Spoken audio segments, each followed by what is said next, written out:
So, the superintendent asked if I would kind of just look at and keep the board up to date on what's coming from the State Board of Education on gender identity topics.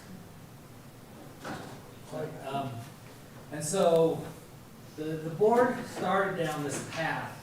In last September's board meeting, one of their subcommittees presented a kind of first stab at some gender identity issues, and they sent it out, and they were seeking feedback, and they it was from parents, from schools, from everybody, and I don't know what's happened since then. I can only guess that they were lambasted for kind of what some of the stuff was in there, because they have formally now tabled it all. They haven't taken it up since then, and in their April meeting, the board president recommended that it just stay there, and that districts would be best suited to decide these types of issues for themselves. So, really, I mean, I can kind of give you a feel for what most districts are doing, kind of what courts have said.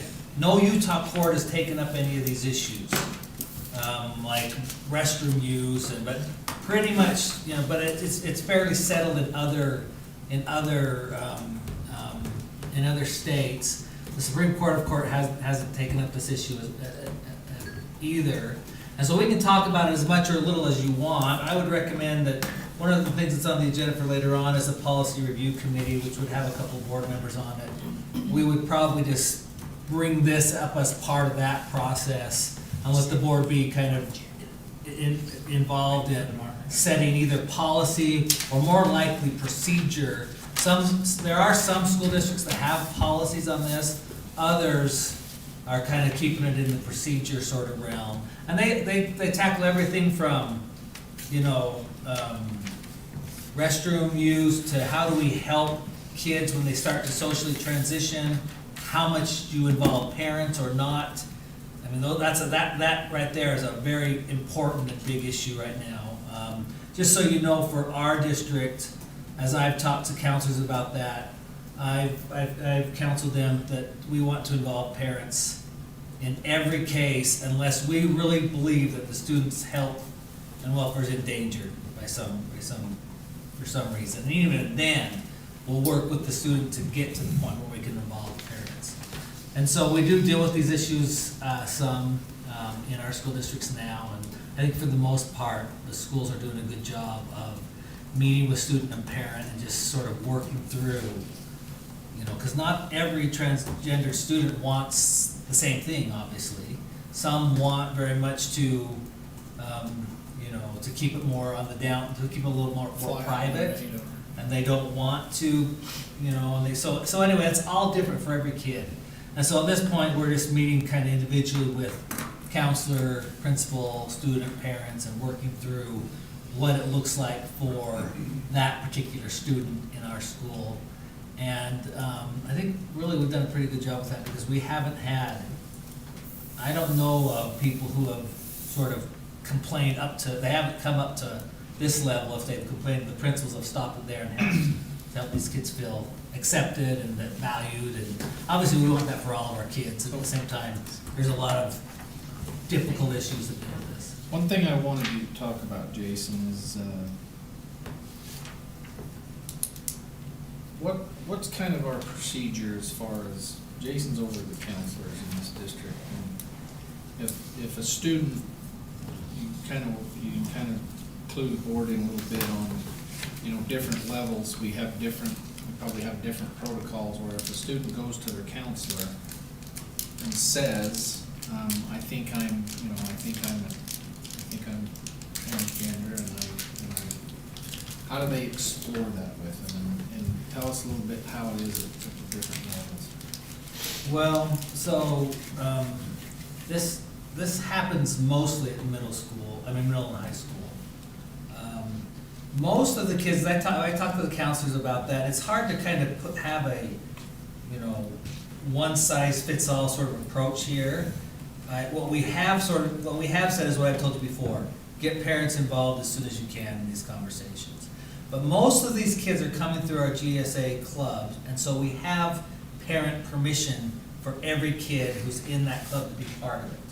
What's a GSA club? So that's the Gay Straight Alliance Club, or it used to be, I think it's got a different name now. They shifted that name a little bit, but we have a signed parental consent before anybody, and so it's not, it hasn't been like a really a surprise to parents when these issues have come up.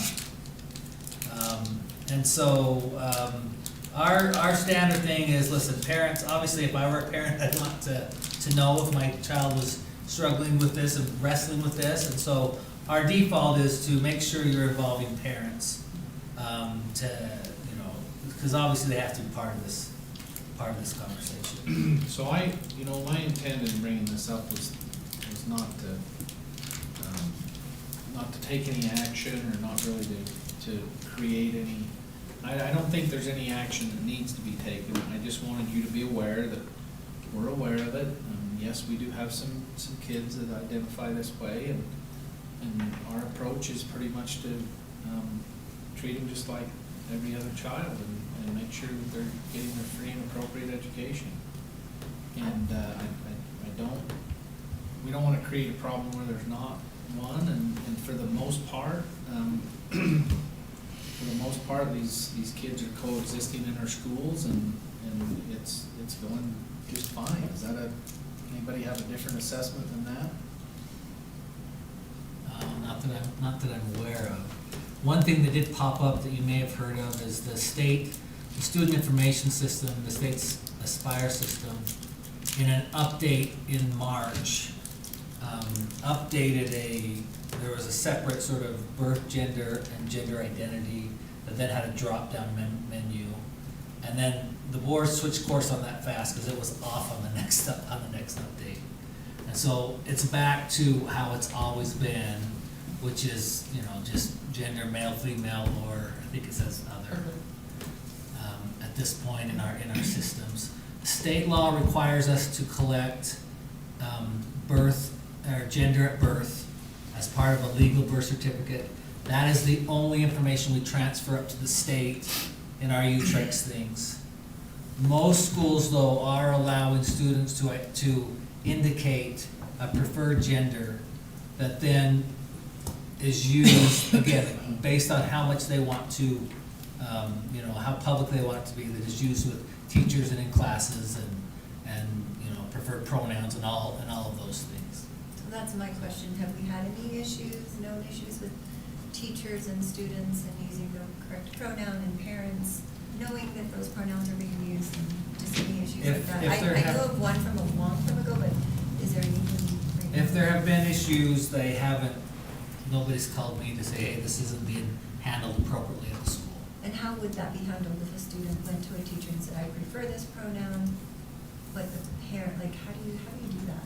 How do you handle that? The parent disagrees? We'd have to get the parents and kids together and just sort of work through Work it out. Right? So just more of a one-to-one individual. And it depends. There's Case by school case. districts are handling this very differently. Salt Lake School District is doing this very differently than Box Elder or Jewett. It is. So it kind of just depends on the parent. We just try to work it out. I mean, when we have these conversations with parents, we want the same thing they do, right? We want their kid to feel happy here, to be safe here, to be successful here. And so it's generally not an adversarial sort of thing. There could be some things between the student and the parent that we encourage them to sort of work through on their own, and we're happy to help. So anyway, any other questions about that? We're not having any bullying in those situations, or any notice? Again, none that's come up to me. I mean, it'd be naive to think that there was no bullying that some of these kids aren't experiencing. But we want to work hard to be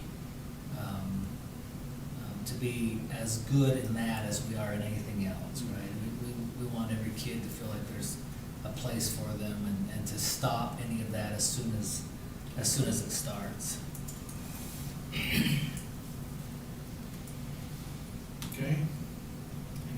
questions? Thank you, Jason. Thanks, Jason. Thank you. Policy Review Committee.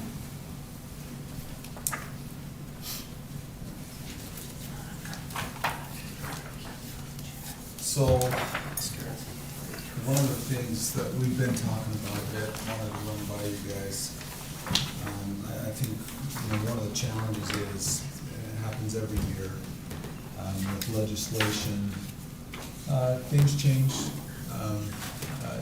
10 years ago, we probably thought we'd be sitting around the table talking about gender identity issues, but things change, and so with that, comes opportunities for us to get together, kind of review what we're about and how we want policy and procedures to work, which is definitely the board's purview on those things. That's a specific thing that the board works with. So one of the things that we've got a few of these that have come up lately, and that just seem to come on, and even as we review like past policy, we were looking at one the other day, just because of an issue that came up, and in the policy it said the principal he, and then went on to say some things. So just maybe some policies that haven't been looked at in a while we might have to look at. So one of the things that we would like to recommend for you guys to consider is having a policy review committee. So like when things like this come up, we know we need to study it, we need to look at it, stay on top of things, maybe start drafting some things, some procedures. So I'll just kind of follow this down. We recommend that a policy review committee be established to keep Wasatch County School District up to date with current legislation, legal opinions, and district growth.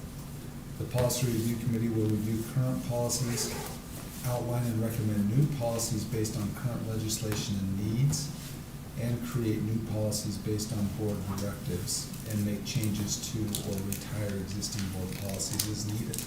So we just kind of keep the policies up to date and in a situation that can guide us through difficult decisions. And to me, policies are kind of a protection for us a little bit, because then we can all, okay, how do we have, they're a protection for our principals. There's issues you get in and you're like, yeah, I don't know what to do, I don't quite get what to do. Well, if I'm following the policy, then I know that I'm within the purview of what the board has said, because the board's over that policy. So we would say the policy committee could consist of a couple of board members, a couple of the directors, and then depending on the policy, we would invite other people in to look at it. Just depends on what it would be. And so policy review schedules maybe a monthly meeting, just real quick for an hour to review policies, prioritize policies to be reviewed, and then an annual meeting after the legislative session to maybe talk through any legislation that we saw that might affect any of the policies that we have in place, and that would allow us to be able to keep up to date. So that kind of way that we could see that working is that committee do work on something, and then when the committee's done their work, bring it to the full board for vote. Whereas right now the way it works a little bit is we look at things, we change some things, and we bring it to the board.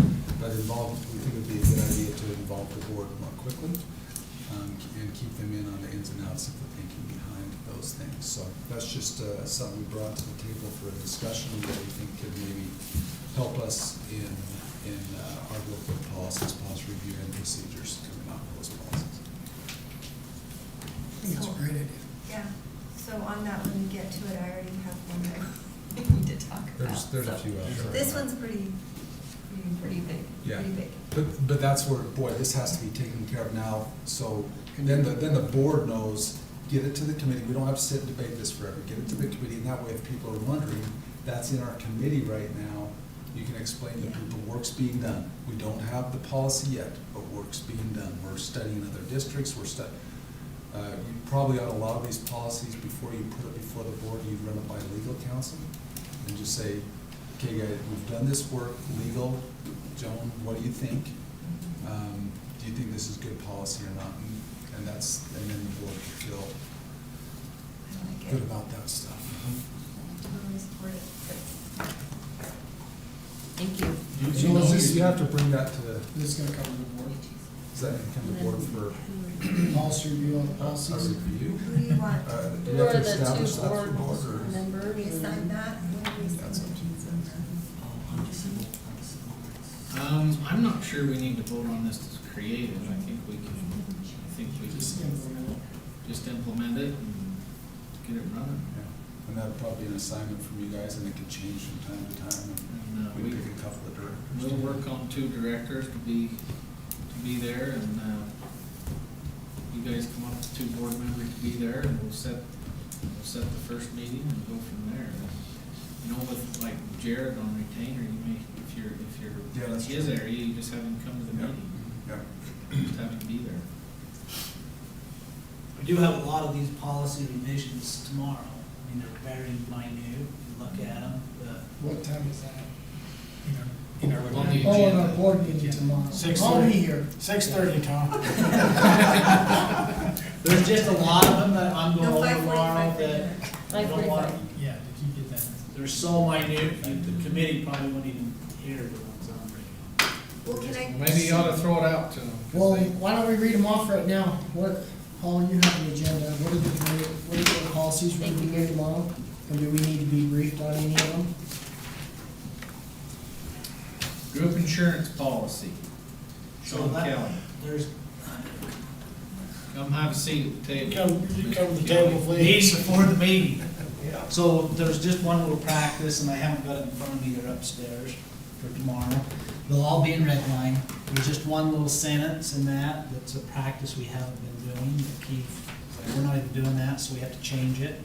It's So that we're not- ancient. I mean, we haven't done it for decades. Yeah. You don't know if we've ever done I don't, not that I know of. it. So I it's was just shocked a to minor see it. thing, and tomorrow it'll just be out for 30-day review. You won't approve What is the anything, minor thing? I could go get it. Don't. Sean, I could pull him up, he's a You wanna pull them up? Stacy, do you have, Yeah, I do you can have pull that? him. This will really make the meeting go fast tomorrow. Yeah. It's 90% of the. Well, we're not doing Yeah. a study session, so let's talk through these policies. real quick. If so, we know what we're getting ourselves into. For tonight, or tomorrow?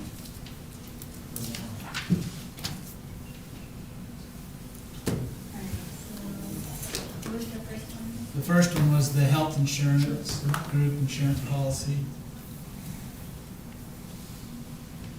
You don't, you have the red line one? Two, she said.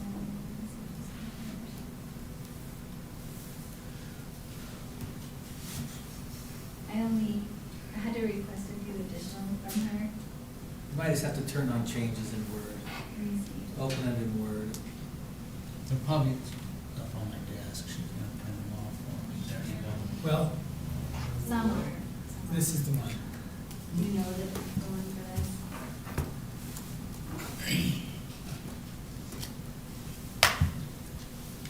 She had needed to send me two, this was probably one of the ones that went there.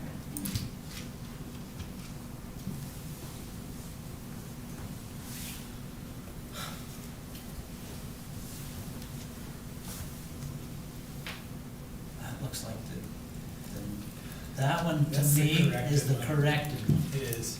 Yeah, Because there's nothing, that's, the paragraph that I'm taking out isn't in that. isn't there? Click the substitute teacher one. See if that's red line. No, so I had to request a few from her, let me take a peek. It may be that you have to open them in Word and turn on track changes.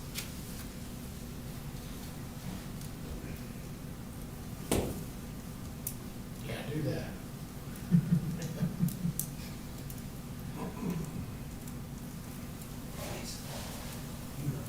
She asked if she had it. She texted me and said. This one. It's hard to see what the changes are if I don't have the red line. I mean, there's just like I a don't have word. them, though, that's why, let me keep looking. So I can talk to you about something, like the substitute teacher policy gives them money that we don't pay, it's obsolete. It was like 1983 that we were giving them $10 if they substitute 14 days in a row. So we're not doing that anymore, so we have to take it out of policy. The next one is negotiations and salary guidelines. That's the one where we're changing you guys negotiated to change the name of the classified to, Education support group. yeah, Professional support. Here. There's the groupage. there we go. Okay. That's better. So C is what we're taking out, because that's something that employees who reach age 65, as long as they work for us, we continue to insure them. When they retire and they're 65, then they get Medicare. So she did print it. Is this the item that came up in negotiations? No, this is back to group insurance. Can we get that contract figured out? No, I'm gonna leave it the same. You're not gonna leave I'm leaving it the same. Okay, so any questions about that? That's a practice we've never done. It's just, we don't do it. Bet you call We need to change it. Like liars out of the boat. No, Shall even put it in the negotiated agreement that we're taking the 65. I had to hold Keith, you know, he just make sure that happened. Okay, so There's only one negotiation person salary, Out of 1,100 employees, You have that one? whoever even considered that. She always crosses it out and changes. there, so you can see the ones in red. It's about, they get paid the last working day, not the first of each month. That's a change. The Wasatch Education Association of Educational Support Professionals, that's a change. You can see the red line that was taken out. Number C is the big one, special teaching assignments. Personnel and special teaching assignments such as psychologist, speech and hearing teacher shall be compensated at a rate commensurate with salary position. They're paid on the salary schedule anyway, so that doesn't need to be in there. Number 3, an employee who was employed to work 1/2 day or more but not full-time and who actually works in any one school year a number of days equal to or greater than 1/2. Horrible language. So we're taking that out because it's useless. We don't need it.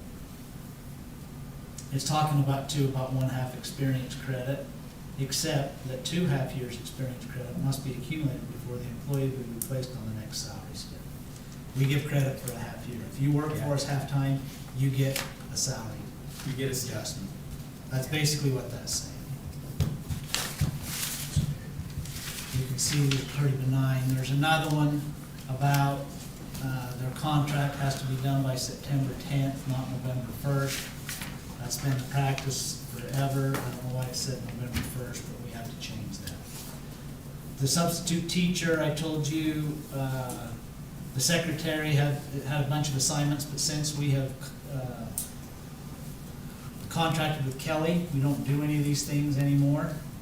The secretary doesn't complete the paperwork, it's all through them. Substitute teachers will be up to 6 hours per day at the established rate without district training, $7.50 an hour.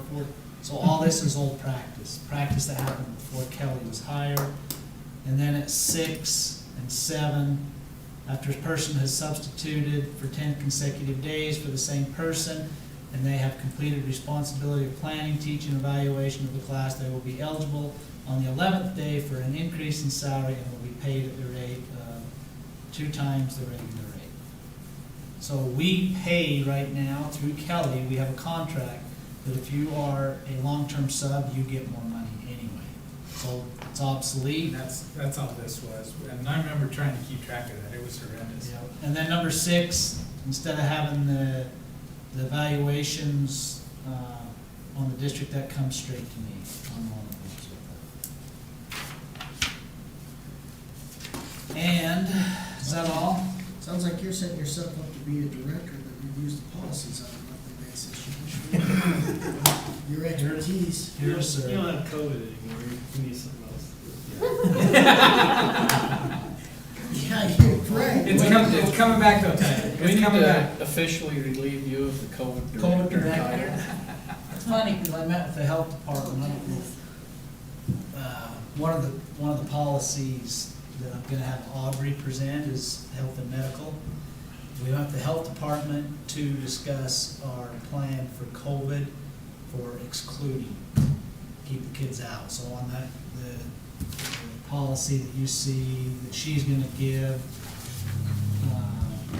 I will introduce her first, and then she's gonna talk about inclusion and exclusion based on infectious diseases. We just had to change a couple of words, and I don't think I have those. She sent those to you in red line, didn't she, Stacy, if you guys wanna read them? Which one, Diane? That's The the Aubrey Parks. health inclusion and exclusion. And then the other one is the standing orders for over-the-counter medication. And we've talked to the attorney, we've been through the whole thing with him, he's good with it, but there's just some language that we have to update. Because in the policy, it was saying something like that we couldn't administer over-the-counter medication, Advil or any of that. Now with the standing orders that we have, we can give a student Advil. And she will do those two policies.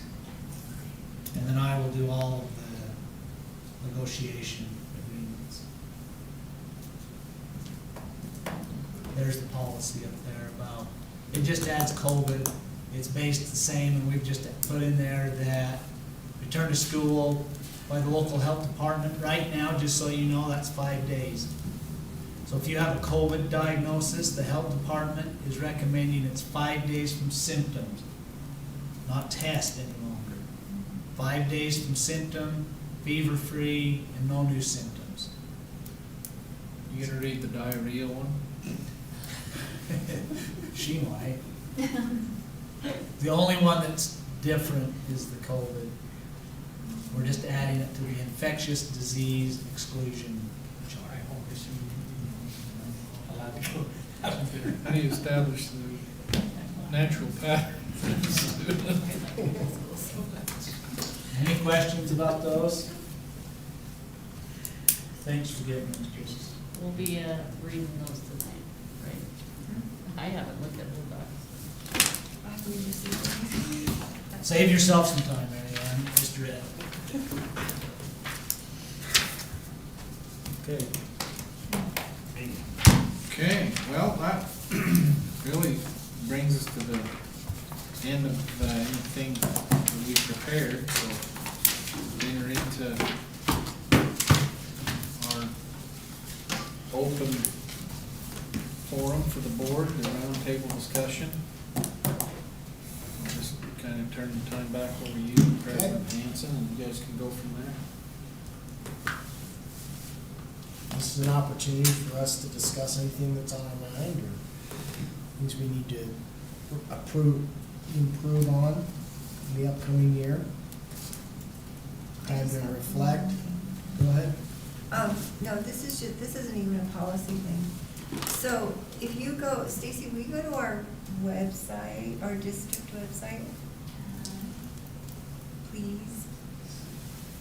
And just click on, this is kind of, so after the whole Robb Elementary shooting, I had to look this up for something, but if you hit safety and wellness, and then go down to emergency preparedness plan, the high school just needs to update this. So if you look on here and you scroll down, just keep scrolling.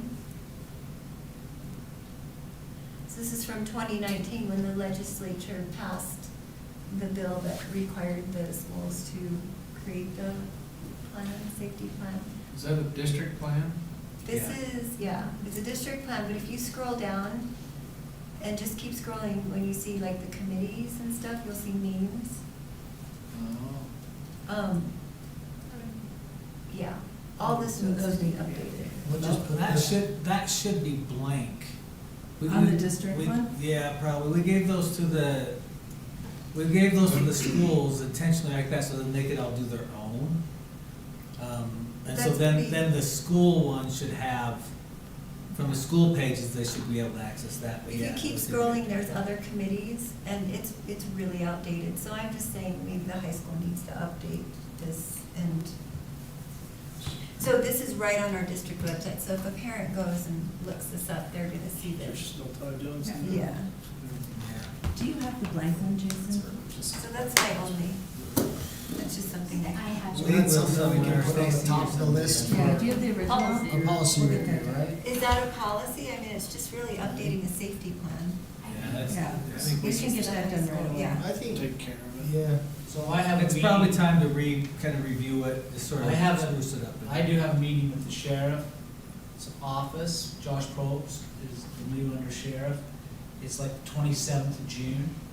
If somebody would like to go to that, it's like their safety protocols and how they're gonna train and keep us up to speed on safety and active shooter training.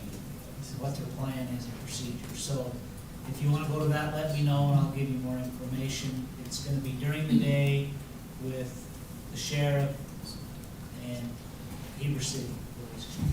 Do you all know, has anyone here heard of the Be Ready Utah website? so 6,300. Be ready? Be Ready Not Utah. safety, but be ready. BE and then Ready. Look it up. Actually, this is such an amazing website that's available. It's by the, I think it's Be Ready Utah, Stacy. Oh, sorry.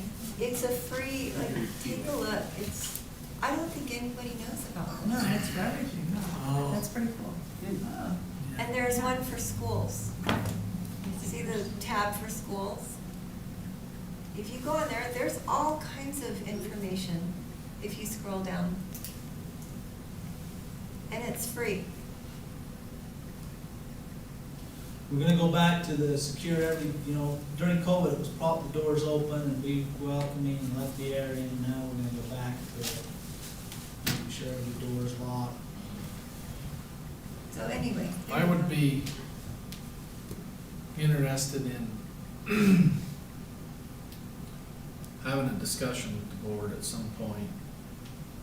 Maybe tonight's the night, maybe it's not, but I think we ought to upgrade our security.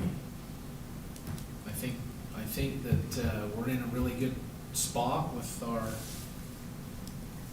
with all these school shootings that are going on, and I mean, there continues to be a shooting somewhere in this country every day, even since that 27 shooting. this year, and I said the school shooting. this year. and otherwise. But my point is, we have the resource officers there. Wouldn't it be a real tragedy if we weren't kind of doing what we were supposed to, and we still got ourselves in a bind? I'm sure the sheriff's department could help, where we come up with some additional protocols to make sure that we're keeping our schools safe from somebody showing up there with a gun. So I don't wanna create Sean any more work, but I think we need to somehow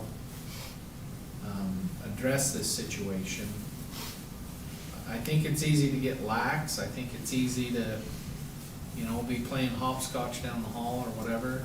I think that we ought to make sure our resource officers are always thinking about that shooter walking in the front door.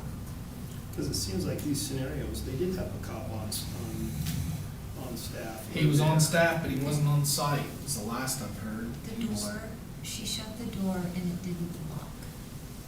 The door was supposed to lock behind her and it didn't lock, and he went through the door. So, are you talking like structural upgrades? in No, terms not of- necessarily structural, Locking? but more like protocols. And are we doing the necessary training?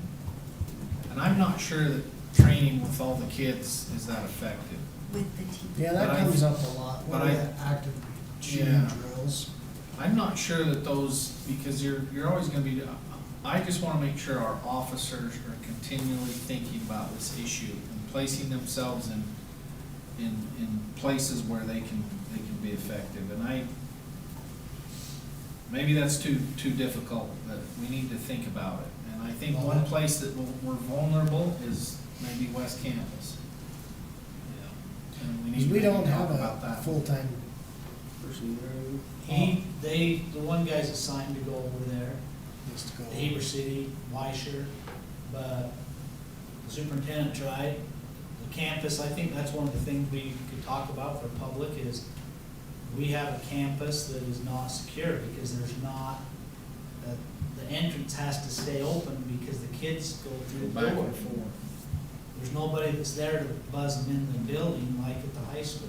So that door is a very vulnerable place. The portables, again, same thing, the door's always open. So when they go back to the main campus, do they have, the kids have to be Those- buzzed back in? Those have the technology that we can lock them during class and then unlock them for the exchange. So they go. How many, oh, go ahead.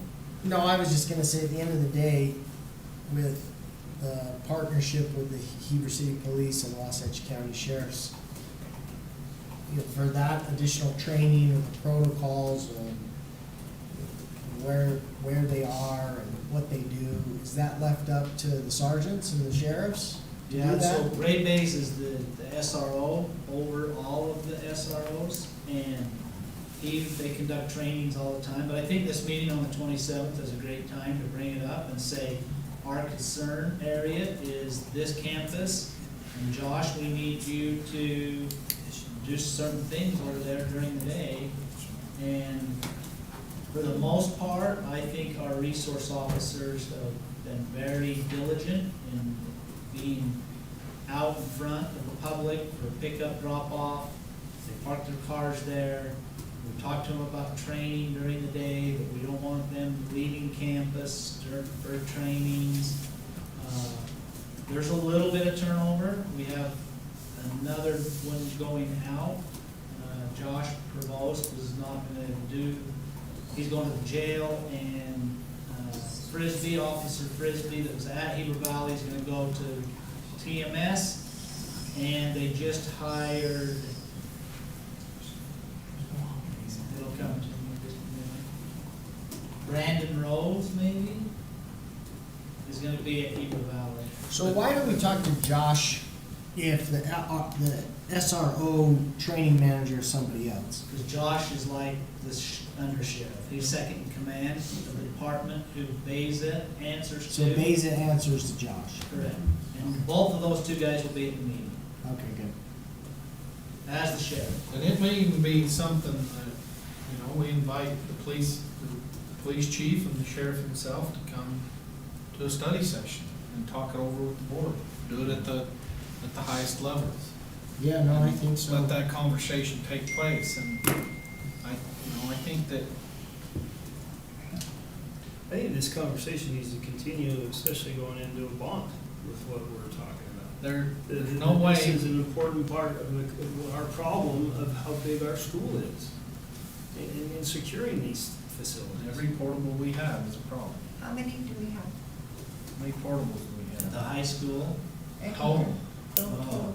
Well, the good news is the high school doesn't have many, one or two that they're using. And it's like, EMT is in one. Baseball. There's one more class. Japanese is out there. Japanese. Plus the nurses. Plus the nurses. But think about those portables at Midway So is that Elementary. three Yeah, there's or four How at many Midway are Elementary. I bet there's 20. Yeah. 4 at Midway. Think about how There's long. 3 at Old Mill. How vulnerable those things are. 2 or 3 at RMMS.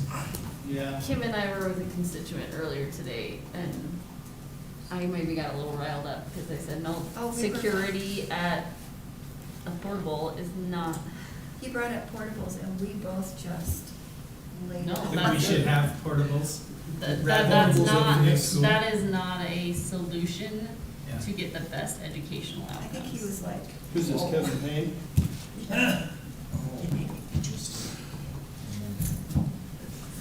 We Anyway. just made it clear that that's not something that. How'd your we 3-hour are meeting go? It was good. It was good. It was a good conversation. Yeah, can we just get a list of exactly how many and where they I are? see, like, Or that's process, like- is fine process. Who wants to Yeah, we'll make talk one? later. Yeah. We'll talk later. I have something that's totally random. Go ahead, topic, please. But are we moving the July meeting off of the 21st? I had talked to you about it earlier, just because. I can't remember if we've talked about that with the board. I don't think I ever brought it back to the board. Okay. So the July board meeting, It's on the 21st. We were thinking it about sounds moving like it to there's a the 14th. discrepancy. Oh, yeah. So there are years when we cancel the July board meeting. Yeah, we don't wanna do that. But if we need to keep it this year, we need to, Yeah, we need to adjust it. Should So, we do the week earlier? 14th? Or should we do the Yeah, week it's fine earlier? with me. Because you're out of town this Friday. That's a horrible week, that's, I'm around. yeah, anyway. Yeah, I would say let's do it. Yeah, let's move it to the 14th. It's French Independence Day. What's that? It's Bastille Day. Bastille Day. In case you don't know. I didn't hear what you said. You must have, Bastille. French Independence Day, Bastille Day, it's When they July start we the must 14th. have a lot of charity after this whole French. 2 years. Used it all. You loved it, loved it, loved it. Because Loved it. Have to do this on Where Monday. did you serve in France? Where did you serve? Paris. Oh, Okay, well, that's it. hold on. Quick question. Quick Yep. thing, and you guys are gonna Is that gonna get be okay? so what's the date again? 14th. Thursday the 14th, it's just 1 week earlier. That's better than pushing it back, because you're starting to get into Yeah, fair days and. we'll make that work. Did you get that, Stace, 14? I have two things, but those can be executive session. Just because I just came from another USBA regional meeting, y'all get emails tonight, but there's been a big push on this master board certified, getting our certification. The one thing I'm gonna say is it's all stuff we're already doing. If you log in, it's all stuff we're already doing. And legislators are starting to take a notice. There's been some legislators who are like, why isn't my school district done here? What the heck? We wanna be recognized for the work that we're doing, and on a state level, this is an easy thing. You log in, it says, literally, we're doing everything. It's not like you're gonna have to do extra, really. You're not. So is this something that we could do in a study session, or does it take hours? No, we Like if can, we had our iPad and all loaded in? like if we do 5 minutes at a study session every other month, we could probably walk each other through it. Cause that's 10 how it's minutes. gonna occur. And that's fine, that's great. Unless And if wanna you get- can't- Unless you wanna get logins for all five. That's what we do it for us. No, but what I'm saying is, if people are interested, I will gladly do that, but just look at it, see it, I'll go over it too, and just say, I think hey, the if best way you to go do it in. is to make it a part of the regular study session, Okay, like we do with Keith's trainings, Yeah, that's a good idea. because, this isn't the first time that there have been board members that have worked on this project and tried to get the majority of the board certified, and it's been tough. and that's fine. But And honest, it sounds I like get the board has appetite to do this together on a Together. study it. session. Together, I'm not asking for you Versus guys homework. to, Together, rise We and fall can't, together. we can't even open up. Right, Tyler? We're the not gonna do it. email for the whole board. Oh, that's good, I like that. I'm just saying, if you guys are willing, I will, or I can just come and say, hey, this is what I did this month. All you have to do is log in and do that.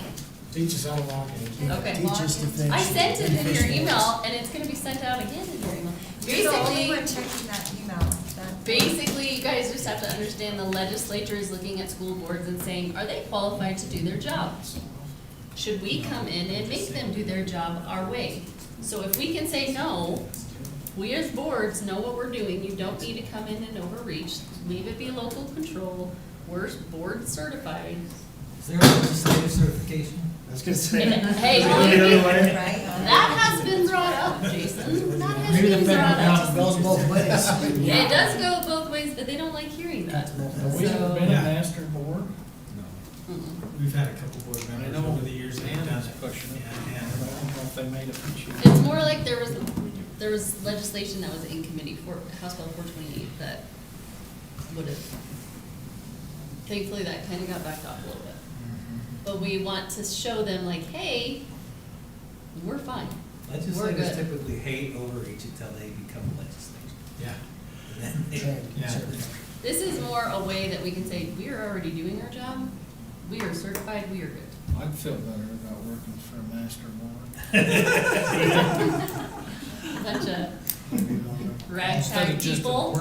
ordinary. Right, ordinary. Certified. Certified. We're not certified. No, it can't hurt anything. Especially if we're doing it already. Yeah, if we're doing it They're together. A lot of us do already. Why don't we just make it a 5-minute part of what we're doing every meeting? Okay. Thanks, guys. Yeah, we can support that. Will that make you feel better, Mary Ann? I'm doing it on my own. I'm just trying, as a USBA board member, I'm supposed to encourage the districts in my region Well, you to did. see the importance of this and Yeah. to work towards it. That's okay. Thanks for keeping us in mind, Mary Ann. Yeah. Good luck with the rest of the regions, because they may not be as supportive as we are for you in this. I'm Well, gonna Park give- City is actually already board Are they? certified. That doesn't Yeah, they get a whole new board every That doesn't month. make. Well, everyone's your Oregon. That is not a good example. Better help, better bump Park City is in my region, so Well, I'm you had it saying. going, you had it almost done. You pushed too far. Yeah. South Summit and North Kim Summit. did it earlier too. And hers But, too. but the board, that's a whole different story. Yeah, South Summit and North Summit are in my region as well. Yeah, And they they're board all, certified? they are all, everyone is trying to work towards this. You can do it as an individual or as a board. We're trying to work toward. Yeah, we're trying to. All right. Well, we wanna do we're one at at a the time, hour, that's fine. 7:30, so there aren't any other I've got nothing. topics. We'll see everybody tomorrow. It runs from Wasatch. Thank you. Okay, thanks. How'd your kiddos game? We lost 10 to 11. Oh. They came Now we gotta go. That's